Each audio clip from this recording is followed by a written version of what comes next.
જેનું મન પોતાને વશ છે. વિશુદ્ધાત્મા, યોગ યુક્તો વિશુદ્ધાત્મા. ગીતાજીમાં યોગ શબ્દ જ્યાં જ્યાં આવે તો એક સાધારણ જે શરીરનો યોગ છે એની વાત નથી. ભગવત યોગ છે, કૃષ્ણ યોગ છે. પોતાની જાતને ભગવાન સાથે યુજ્યતી યોગ જોડાવું, એના નામ યોગની વાત છે. પેલું શરીરનો કેવલ યોગની વાત નથી કે શરીરને સ્વસ્થ રાખવા માટે જે કરવામાં આવે, જે કસરતને આપણે યોગ માનીએ, એ કેવલ યોગની વાત નથી. અહીંયા મન અને આત્મા, બુદ્ધિ આદિને ભગવત યોગ, ભગવાન સાથે જોડવાની ઘટનાઓની વાત છે. એને વારંવાર યોગ શબ્દથી ઉલ્લેખ કરવામાં આવે છે. જેનું મન પોતાને વશ છે, જે જીતેન્દ્રિય છે, ઇન્દ્રિયને જેણે જીત્યા છે, જેનું અંતઃકરણ વિશુદ્ધ છે, જે સગળા પ્રાણીઓમાં આત્મા રૂપે પરમાત્માને એ જ આત્મા રૂપે જુએ છે, એ કર્મયોગી કર્મ કરતો હોવા છતાં પણ તેમાં લેપાતો નથી.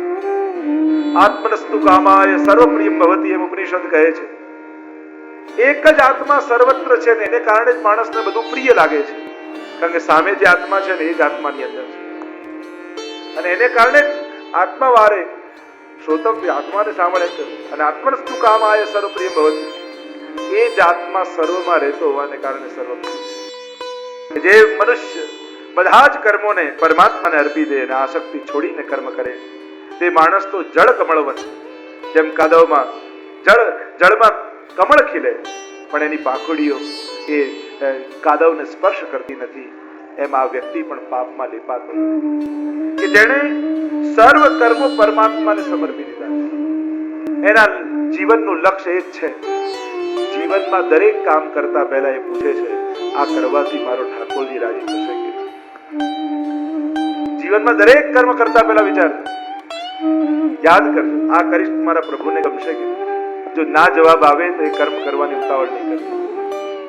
હું તો કહું, રોજ રાતના સૂતા પહેલા પોતાની જાતને પૂછો કે આજે આખા દિવસમાં મારાથી એવું શું થયું કે જેથી એ જોઈને મારો ઠાકોરજી મારા પર રાજી થાય.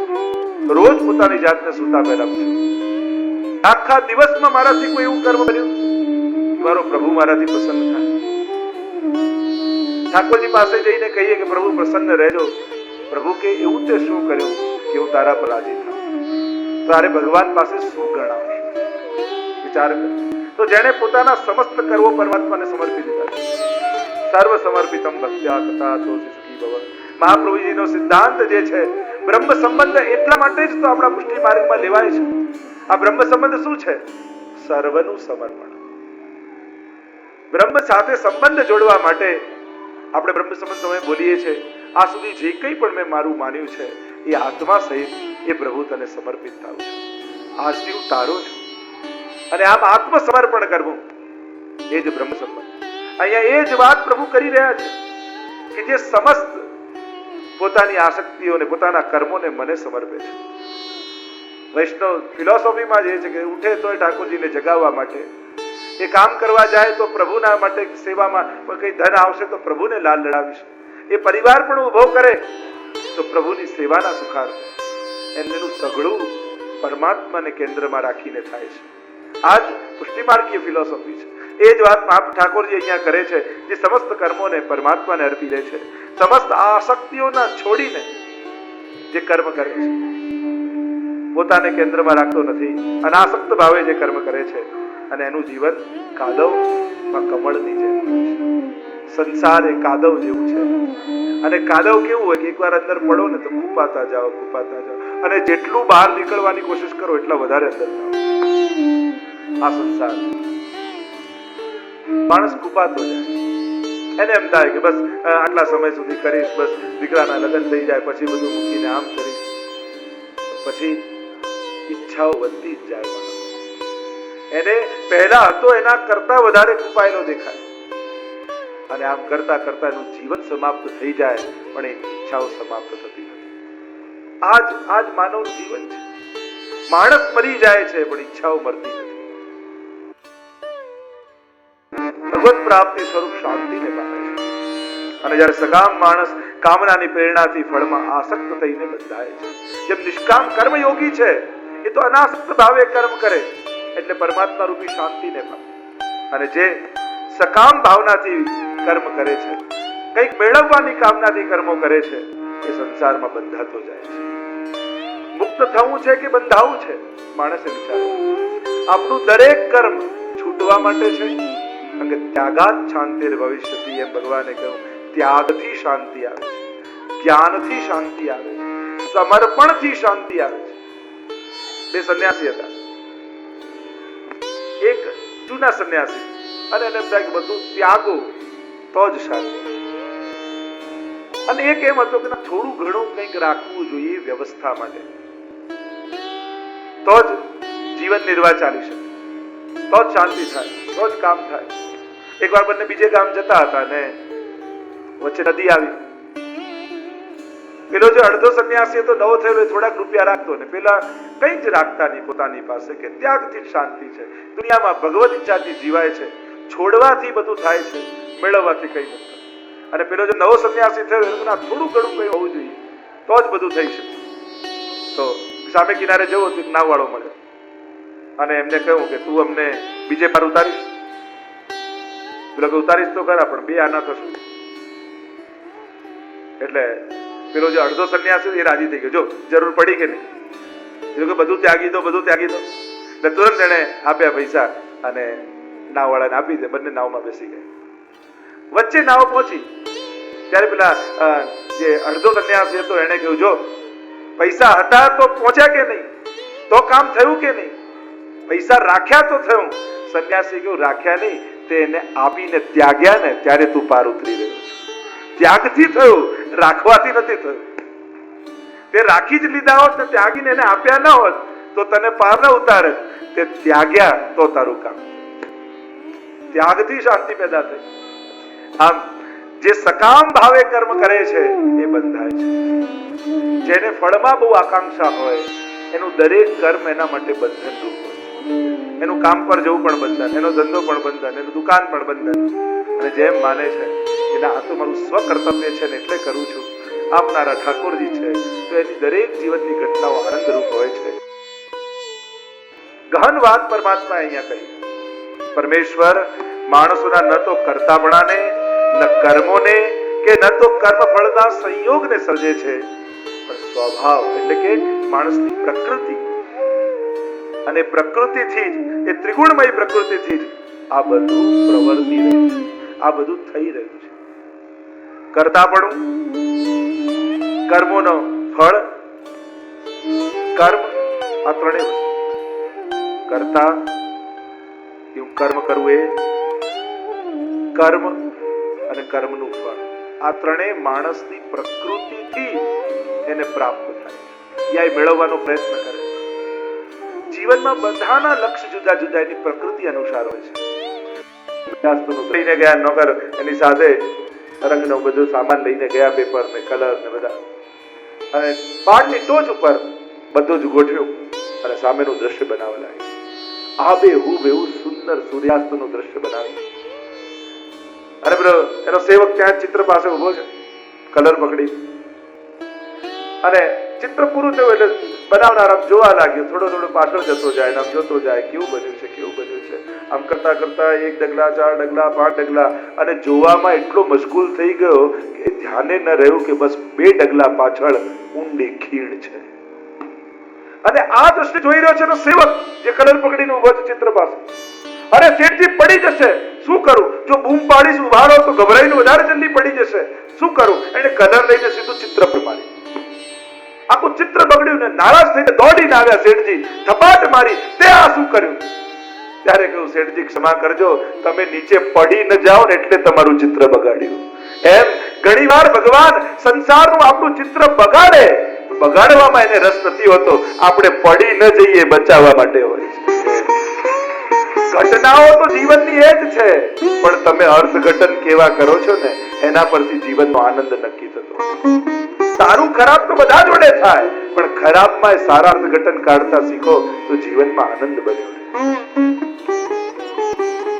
પ્રભુ કહે છે કે મારા ભક્તને હું સંસાર સાગરમાંથી ઉગારી લઉં છું. 8મા શ્લોકમાં પ્રભુએ કહ્યું, મય્યેવ મન આધત્સ્વ, અને મારામાં બુદ્ધિને લીધો, મયી બુદ્ધિ નિવેશય, અને પછી તું મારામાં જ નિવાસ કરનારો થઈ જઈશ. આ બે રમકડા તું પહેલા મને આપી. તારે ભેટ ધરવી છે ને મને, આ પહેલા બે વસ્તુની ભેટ ધરી, તારી મન અને તારી બુદ્ધિ. કારણ કે તું ત્યાં જ હોય છે જ્યાં આ બે વસ્તુ હોય છે. કા બુદ્ધિ હોય ત્યાં આપણે જઈએ, કા મન હોય ત્યાં જઈએ. તો પ્રભુ કે આ બે જ વસ્તુ આપી દે ને મને, પછી તું બધું જ મને ધરી દઈશ. પણ આ બે તારી આપણે બધું જ આપીએ છીએ ને આ બે આપણી પાસે રાખી દઈએ છીએ. તો પ્રભુ કે આ બે મને આપી દે, પછી તું ત્યાં જઈ જવાનું. મન અને બુદ્ધિ જો તું મને આપી દઈશ, પછી તું મારાથી દૂર નહીં રહી શકે, તું મારામાં જ નિવાસ કરનારો બનશે. ભીષ્મજીએ પણ એ જ કહ્યું ને, જ્યારે અંતિમ સમય આવ્યો ને પ્રભુ દર્શન આપવા માટે આવ્યા, बाण सैया पर सुता भीष्मजी શું કહે છે? प्रभु वर्षों से बचा के रखी है और सोचा था कि अंतिम समय में जब आप दर्शन करने देने पधारोगे तब वह भेंट जो आपके लिए बचा के रखी थी वो मैं आपको धर दूंगा. प्रभु ने कहा क्या है? भीष्म जी ने कहा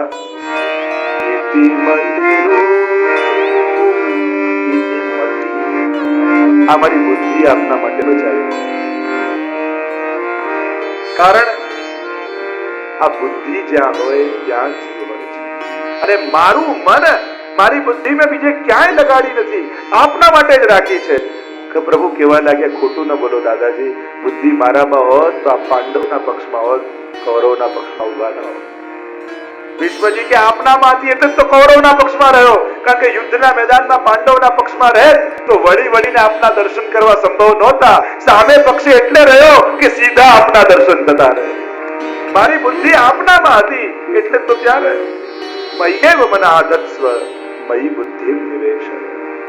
આ બંનેનું ઇન્વેસ્ટમેન્ટ પહેલા મારા ચરણોમાં કરી દે, પછી જો તને કેવા ફળ મળે છે. તું બધું જ ધરે છે, પણ આ વસ્તુઓમાં આકર્ષણ શેનાથી છે? મન અને બુદ્ધિ. એટલે મૂળ જે કારણ છે ને આ બંને છે, એ બંને ધરી દે. કારણ કે આ બે જ વસ્તુ બહુ મહત્વની, બુદ્ધિ અને મન. બુદ્ધિ નાશાત પ્રણશ્યતિ, ભગવાને કહ્યું ગીતાજીમાં, બુદ્ધિનો નાશ થાય સર્વનો નાશ થાય. આગળ પ્રભુ સુંદર રીતે 12મો અધ્યાય તો બહુ અદભુત છે. હવે પ્રભુને કેવો ભક્ત ગમે એનું ભગવાન લિસ્ટ આપે છે.